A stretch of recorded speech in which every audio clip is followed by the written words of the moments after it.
umnandi balapha. Ngithatha ithuba ke ndibulise ngelihligaba lenkosi yami ngeYesu Kristu.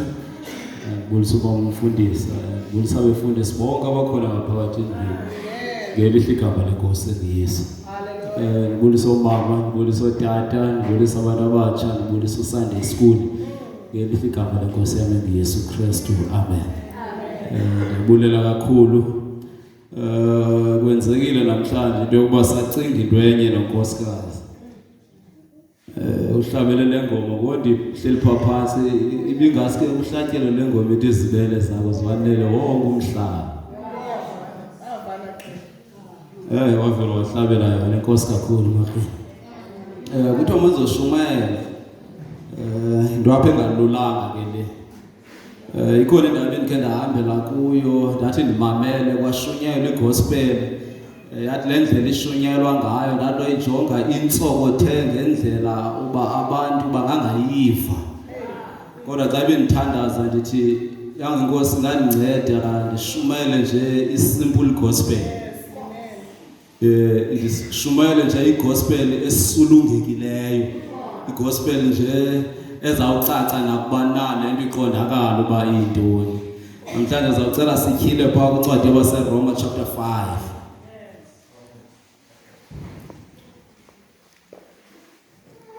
Roma chapter 5. Sawufunda siphele phaa kuverse 8. Enhlizweni yami kugcwele into ethi ba ngoku sidinga into yokuba sishumayele ivangeli esisulungekileyo.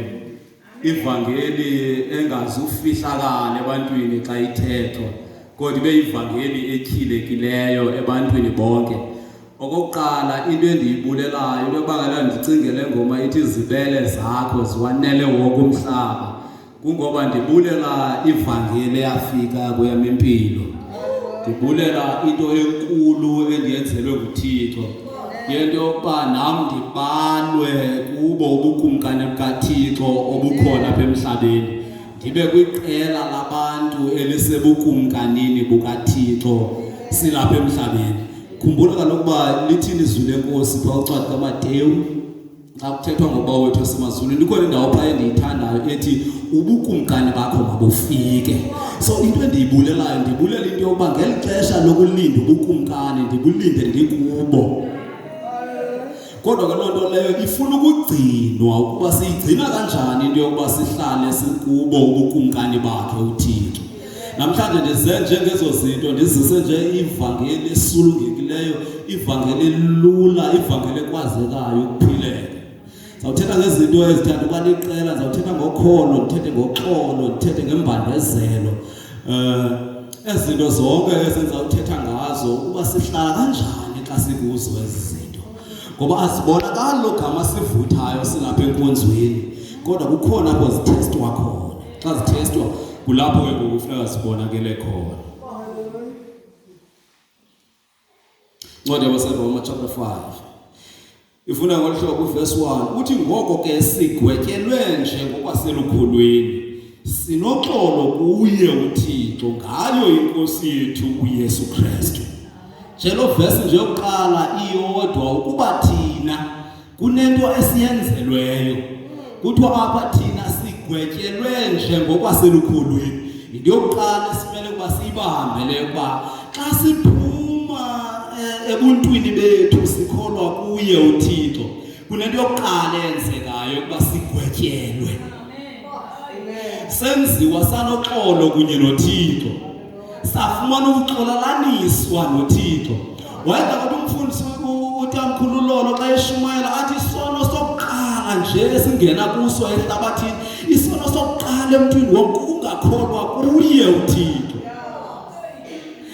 Ke ngoku xa esisono sokungakholwa kuye uThixo, nantsi into emnandi esenzekelayo xa singabantu bakaThixo. Xa nje sikwazi ukuthi sikholwe kuye uThixo, sifumana into yokuqala yokugwetyelwa.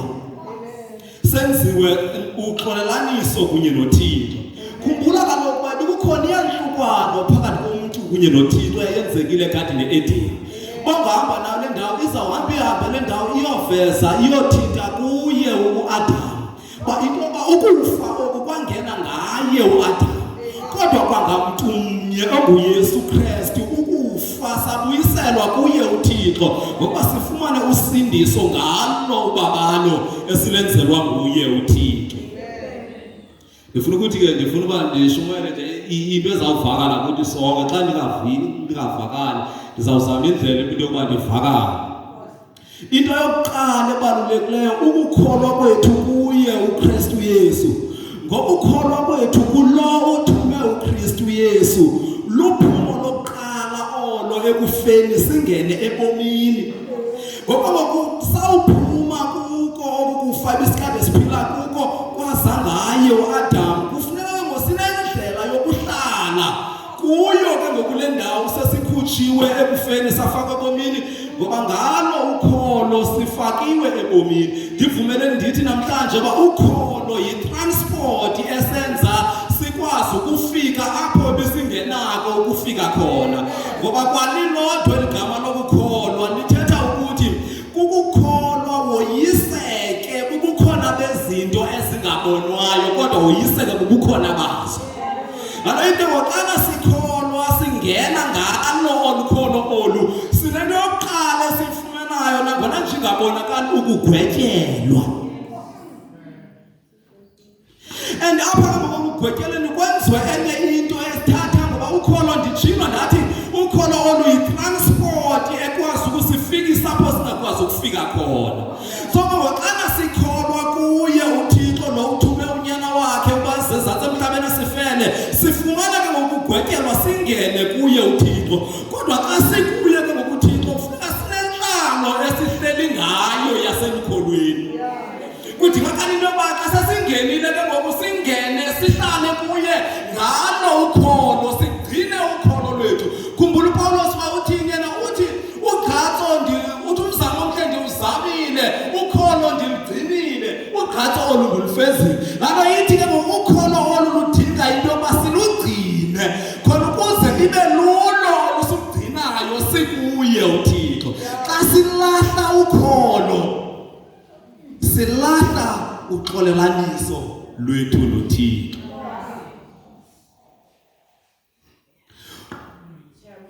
Khumbula bakuthiwani ithi incwadi kwale yamaRoma 6 verse 23 kuthiwa umvuzo wesono kukufa ke sona isibabalo sikaThixo sibubomi obungunaphakade kuye uKristu Yesu Nkosi yethu. Ngalo ithi ke ngoku sifumana thina olababalo sifumana esasipho soba singene ngaye uKristu Yesu ngalo ukholo. Khumbula incwadi kaYohane chapter 5 verse ka24 uthi Yesu xa ethetha bayinene ndithi kuni lo ulevayo ilizwi lam akholwe ngulowo wandithumayo unobomi obungunaphakade uphumile ekufeni wangena ebomini. Nalo ithi ke ngalo ukholo olu siyaphuma ekufeni singene kubo ubomi obungunaphakade.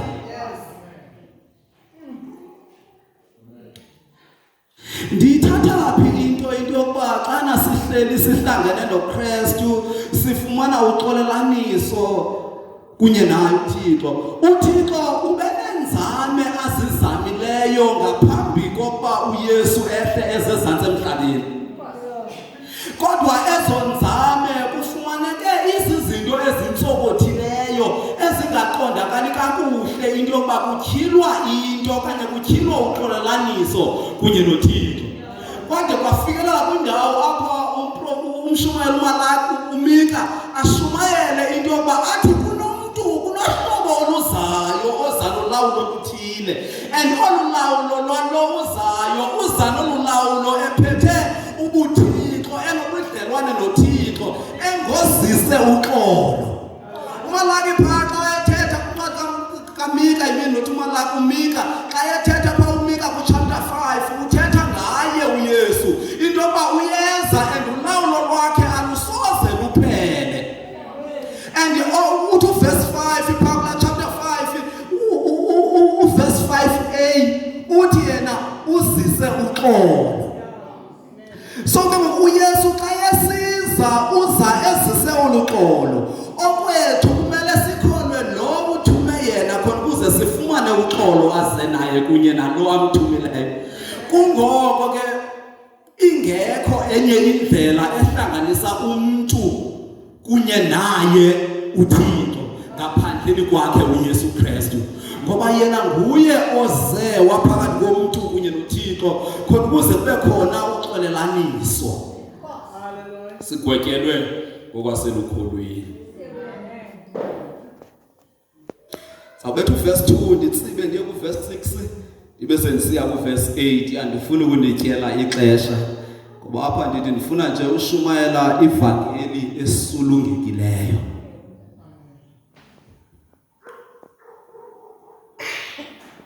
Verse 2 kuthiwa esabanako ngaye ukuthi singene ngokholo kolu babalo simiyo kulo, singachayisa ngokuthemba uzuko lukaThixo. Kuthiwa ngokulo olubabalo kule nceba kwesi sibonelelo sesifumeneyo singene ngalo ukholo. Njengoba sendicacisile ndiyathemba sebacacisela, singene ngalo ukholo kulo olubabalo simiyo kulo, ngalo ithemba lokuthemba uzuko lukaThixo. Ngokuqala usawungenile apha elukholweni ufuneka wazi kakuhle into yoba kunezinto ezifuneka uziqonde kakuhle. Into yoba njengoba ungene ngalo ukholo kulo ubabalo olu lukaThixo kudingakala into yoba ke ngosigcine ithemba lokuthemba uzuko lukaThixo kulo olukholo singene ngalo.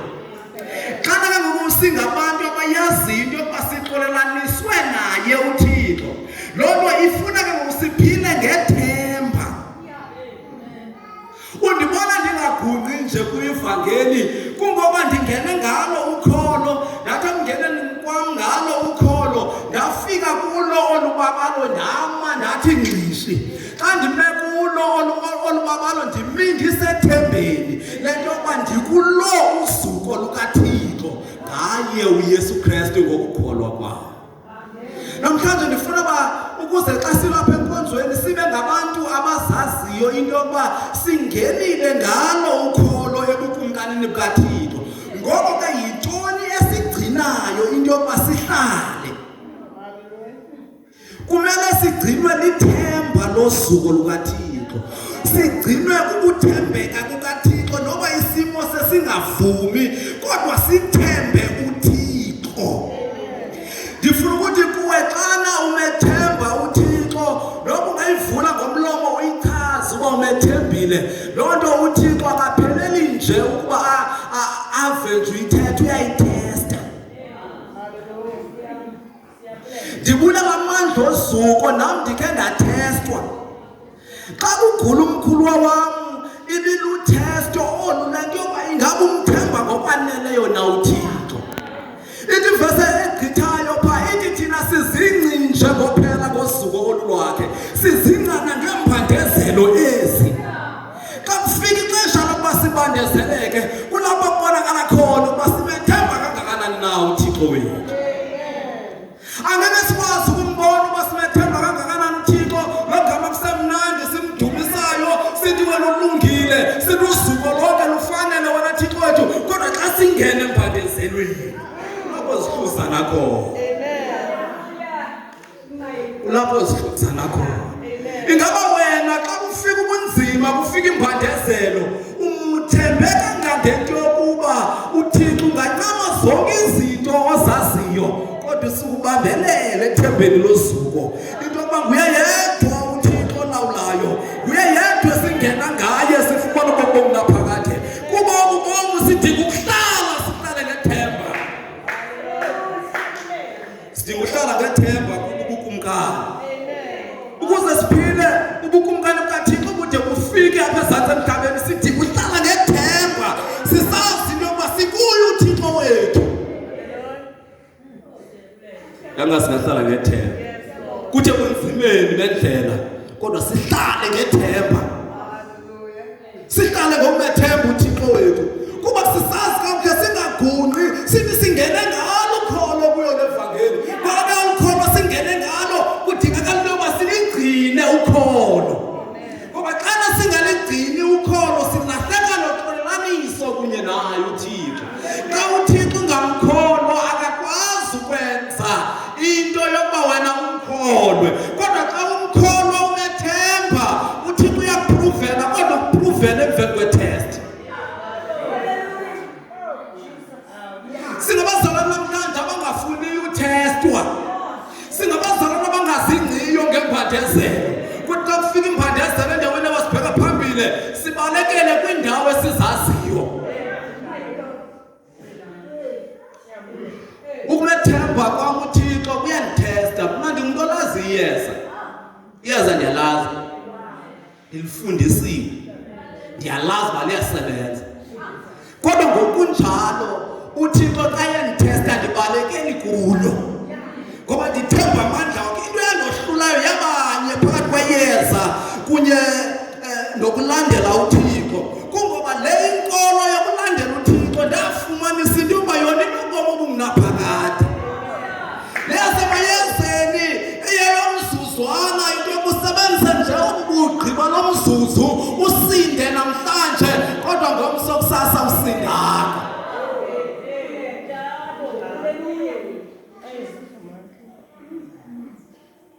Ukubalekela ebantwini bamayeza akuncedisi into. Thina ukhula kwethu sikhula sineyeza lokuchila. Xa uhlaselwa ngumoya omdaka uthi usiza lihlala likhona libizwa ngoRosalina. uRosalina akamelani nagqwirha. Kodwa ngokunjalo sithemba uRosalina. Kodwa kwathi xa kufika into yokuba ndingene ngalo ukholo kuyo le nkosi, ndamthela uRosalina.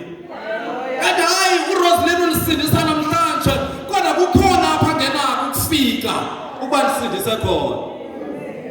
Ndafumana into enamandla ngaphezu kwazo zonke izinto. Phayethebe yindawo yaziwa ngothakatha. Ndidlawuthi xa ndithetha ndina ndoyini lelinye igqwirha ndithakatheki. Andikathakatheki namhlanje futhi. Ayikuba ndincedwe ngamandla kaRosalina. uRosalina ndazishiya zonke izinto, ndangena kulo usuku lokuthemba uThixo. Ndidlawuthi xa ndithetha ndithi noba mhlawumbi kwakho umkhokhovu wegqwirha elibalaseleyo elenzileyo into yokuba mhlawumbi ke lona ke lide lindikhane. Hayi lindibambe ndilele mhlawumbi lindibethe kungena into zam lindiqukule phantsi ndiwe ndife. Noba kunjalo undifakile kukumkanini bam. Ngoba mna ndakhalabana ndikandithakatheke kuba into yoba ndikandithakatheke kuba ndiyayazi uba noba ndingathakathwa ndife, kodwa ndiya kubo kukumkani bam.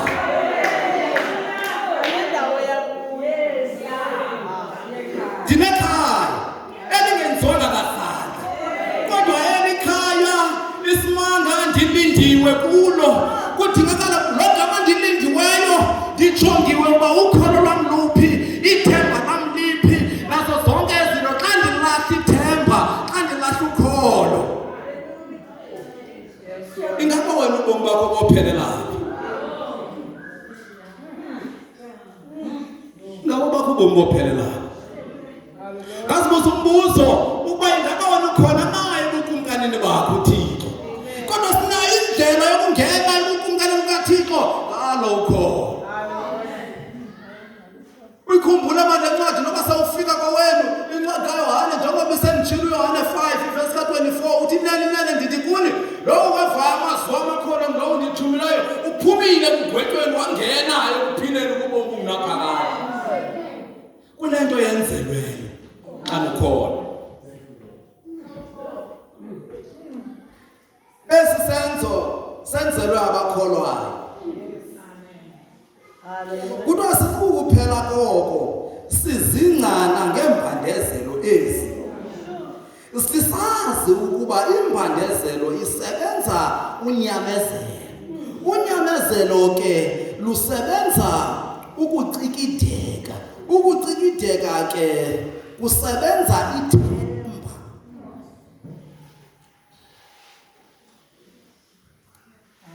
Ithemba alikwazi ukubonakala kungakhange kubekho ukucikidwa, kungakhange kubekho ukunyamezela. asikwazi ukubona into yobanyane nenene umethembile uThixo xana kungakhange kubekho ukucikidwa kungakhange kubekho ukunyamezela lo gama ucikidwayo kufuneka unyamezele kuyo lento ungene kuyo lo gama ke ngoku unyamezeleyo kulapho thina sibona ithemba lakhe lo muntu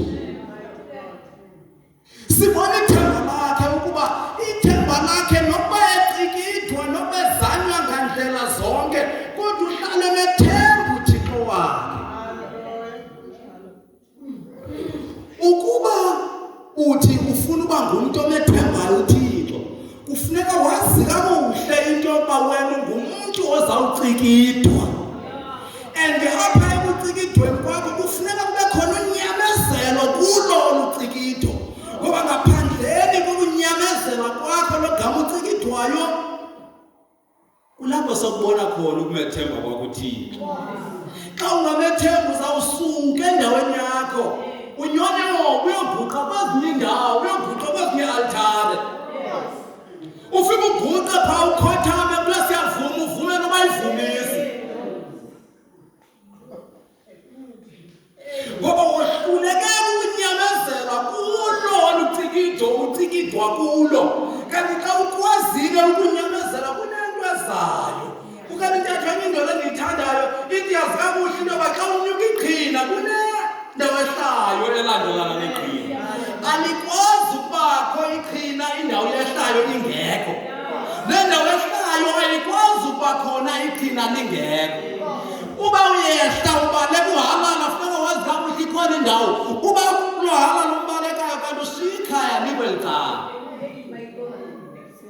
ngivumela ndikuxelela lo gama uvuyayo uhle endaweni ehlayo ubaleka nezwe kusezawufuneka ngomnye ilanga ubuyele ekhaya xa ubuyele ekhaya ubuyele ukunxebanxeba ngoba kuzawube kunzima ukunyukela ukuyofika ekhaya ngoba kaloku ubaleke endaweni ehlayo ndinento endiyithandayo ngoThixo yazi uThixo xa umbalekile esizivini senza nje umzekelo lulo okanye mandingabe ndisenza umzekelo ebantwini ne mandenza umzekelo ngalandelwa kuthiwa nguSamson kona indoda yayinamandla eBhayibhileni kuthiwa nguSamson yayinamandla nyhani kodwa emandleni wayo yabanjwa nguDelilah xa yayibamba uDelilah yachethwa inwele ukuchethwa kwayinwele amandla umka kwamandla into abayenzayo bathi no nangona nje siwawinile amandla kodwa masimsusa amehlo xa yekhutshwe la mehlo ithi ke ngoyiBhayibhile njengoba wayephaa prison egciniwe wayegcine esetyenziswa kanti lo gama ahlukunyezwayo inwele kwakhona ziyahluma xa kuhluma ezinwele kubuya amandla kodwa amehlo akabuyi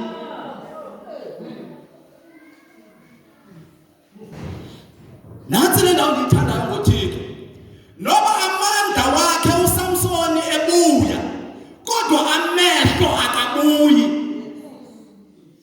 incwadi yeNombazi yona ithi xa ithetha uThixo unguThixo ongasishiyiyo isono engasohlwayanga noba ubani nowaso uye waguquka kodwa uThixo akalenzi iphutha into yoba angamohlwayi kungoba xa umuntu esukile esandleni sikaThixo uThixo uvumela isibetho ukuba simbethe lo mntu sakumbetha xa yebuya buye eqhwalela uqhwalela kakususi kodwa ubuyisa amandla phezu kokuqhwalela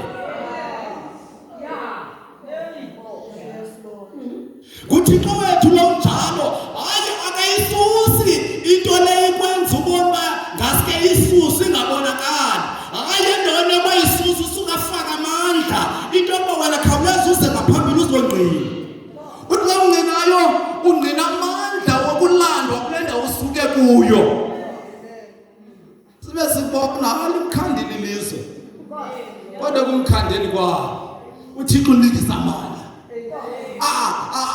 akatywini amanxeba kodwa unikisa amandla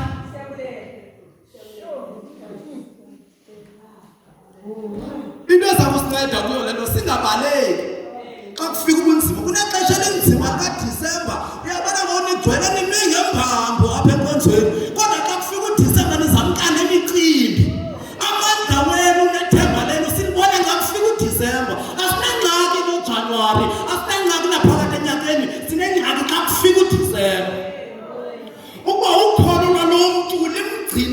liphi okanye yena ithemba lakhe liphi. Amathemba ethu xa kufika uDisemba siwabona into yokuba ebefihlwa kwimfuyo, ebefihlwa ezintweni, abaphakade enyakeni kuba zingekho izinto zokuxakeka nivutha nithi bhe. Yanginkosi kulona unyaka xa bephuma baphumayo, yangabanye babo bangabuya benamehlo amanye. Athi phaya phakathi kwala mcimbi lo abantu abezilwela kwenzeka iphutha into abazobetha bakuye emehlweni. Phaya eChebe xa ndandilida abantu abatsha sakhe baninzi phaya enkonzweni abantu abatsha indima abakhokelayo. Ndithi xa ndifumene itshansi ndishumayela phakathi kwabantu abaninzi, ndithi xa ndithethayo ndithi xa aba bazibiza ngoba basindisiwe nibabona bephakathi kwenu besityisa izinto zenu balimazeni.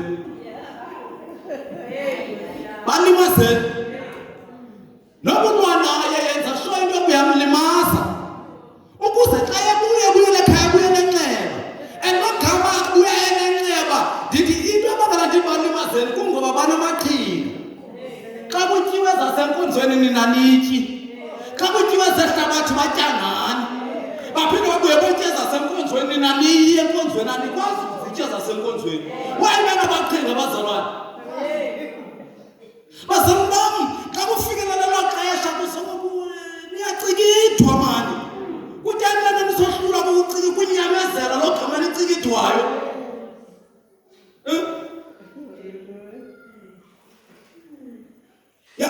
Yazi nathi siyacikidwa.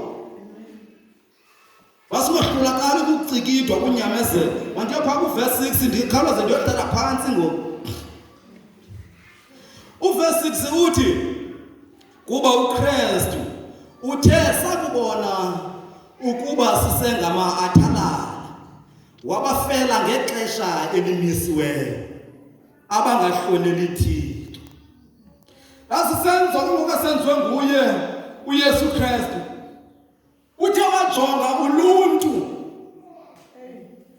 Xa ejonga uluntu olu into yobana ngona nje uThixo elithanda. Ndivumele ndihlanganise incwadi kaZefaniya uchapter 3 verse 17 kunye nayo le ndawo. Uthi uZefaniya chapter 3 verse 17 xa ethetha pha kuthiwa uThixo uligorha elithe cwaka eluthandweni lwakhe, ugcoba ngawe ememelela. uThixo wayethule, kodwa xa kufika uYesu esiza esivela kobuathalala, kungoba ebona into yoba uthulo lukaThixo nothando lwakhe aluphelelanga. Ukuze luphelele kudingakala into yoba uThixo benendlela libonakalisa ngayo, ngoba uThixo ebekade ethe cwaka eluthandweni lakhe engajampisi. Ndifuna ukuthi kuwe uzozi kakuhle into yoba nokungena kweziphi ingxaki, nokungena kobuphi ubunzima ohlangabezana nazo, yazi into yoba incwadi kaZefaniya chapter 3 verse 17 ithi uThixo mani uligorha eliphakathi kwakho kwaye unguThixo osindisayo, unemihlali ngawe, uthe cwaka eluthandweni lakhe, ugcoba ngawe ememelela. Sisenzo etho esenziwa nguye uThixo, thecwaka eluthandweni lwakhe. Ngoku uYesu uthi wabona le meko into yoba uThixo yaba bantu uyabathanda, kodwa kubathandeni kwakhe lento ayiqondakali. And nangona nje abantu ngoba incwadi le kaZefaniya ibekho uYesu engekafiki ne. Ya njengoba ibekho engekafiki nje uYesu phandle lento ibiyinto eshunyelwayo into yoba uThixo uyamthanda. Kodwa loo nto kafumanise uba ayipheleli, ngoba sithi sesilibambile oluthando lwakhe uThixo, kodwa sisuke siphinde silahle. Ngoku makubekhona isenzeko esenzekayo phaa kuverse 6. Kwakuba ke uKristu uthe sakubona ukuba sisengama-athalala wabafela ngexesha elimisiweyo. Elixesha ngoku lixesha elimiswe nguye uThixo. uKristu umsebenzi wakhe wabafela abo bangama-athalala. Khumbula incwadi yamaHebhere chapter 4 apha sinombingeleli uverse 14 owadabula amazulu wehla wasezantsi emhlabeni kuba esivela ebuthathakeni bethu. Sinenkosi nguYesu esivelayo ebuthathakeni bethu.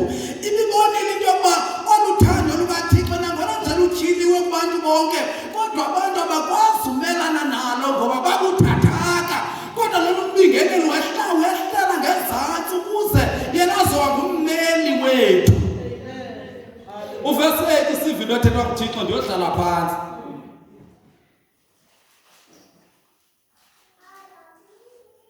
Kodwa ke yena uThixo uqondakalisile okwakhe ukusithanda ngokuthi sakubona ukuba sisengaboni uKristu wasifela. Kuthiwa isenzo sikaThixo njengoba sendichazile into yokuba uThixo usithande kwasekuqalekeni ne ekusithandeni kwakhe wenza inzame zoba nesixelelo uba nangona nje undibona ndithule nje kolucikideko lwakho kodwa mna ndinguThixo othe cwaka eluthandweni lwakhe and lo gama ndithe cwaka ndinguThixo ligorha kwaye ndiyayisindisa impilo yakho kodwa le nto ayaphelela ngoba uthi lo verse uthe uThixo wakubona into yokuba sisengaboni nangoko luthando lwakhe selityhiliwe kodwa uthi xa ebona imeko yethu abone into yokuba sikakhululeki sisengaboni. Wavumelela ixesha uKristu ebezinikela ngalo into yokuba izoba nguye ozawufela abantu kube babona into yokuba basengama-athalala. Ngokuba kwisenzo sakhe uThixo yena wamnikela unyana wakhe ukuvelisa ke ngokuthando lwakhe. Lwavela uthando lwakhe laphakathi kwethu. Namhlanje xa ndivalayo ndifuna uvala ngencwadi amaKorinte 2 chapter 5 iverse ka-15. Asizuyityhila noyityhila ndiyidibanisa nalo verse 8. Kuthiwa phaa uYesu wabafela bonke ukuze abo wabafelayo bangabi sasiphilela bona kodwa baphilele lo wabafelayo. Ndifuna ukuthi kuni namhlanje ninoxanduva lesenzo esenziwe nguye uThixo, ninexanduva lesenzo esenziwe nguye uYesu. Into yoba yena njengoba wanifela ukuze nina nibe nabo ubomi kodwa oba bomi ninabo ingabi bubomi obubenu kodwa bebubomi bokuphilela lo wanifelayo. Bantu bakwethu ndifuna namhlanje xa siphuma apha siphume sibambe ivangeli esulungekileyo, ivangeli engaxabanisiyo, ivangeli ekaKristu, ivangeli emnandi nje yokuba kutshintshe kubomi bakho. Ive kakuhle le ndawo le ncwadi yaseKorinte 2 uba ithi le ndawo wabafela bonke ukuze aba wabafelayo bangabi sasiphilela bona kodwa baphilele lo wabafelayo. Kuyode kube nini na wena ungaphileli lo wakufelayo? uThixo wenze into enzima yokuqondakalisa uthando lwakhe lokubahlise uYesu amzise ezantsi emhlabeni ukuze afele wena. Ngoku into ayidingayo kuwe udinga into yoba wena ungabi saziphilela wena ngokunokwakho kodwa uphilele lo wakufelayo. Indlela yokumphilela lo wakufelayo sihleli ngalo ukholo ngoba ukholo lulo oluyitransport yokusifikisa apho singenako ukufika khona ngoncedo lwakhe umoya oyingcwele. Ngoba ngaphandleni kwakhe umoya oyingcwele siyaba ngabantu abona sonke sisithi siyakholwa ngoba namadimoni nawo ayakholwa kodwa into ayidingayo adinga umoya oyingcwele. Kudingakala ubomi bakho ukuze sibone uyakholwa nyhani bekhona utshintsho olo silifunayo ukuba wena ungabi saziphilela wena ngokunokwakho kodwa uphilele yena lo wakufelayo. Siyoxolo mayibe nathi. Hlala phansi.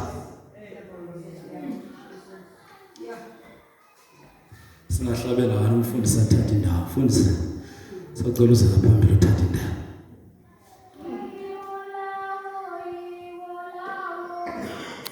Thank you.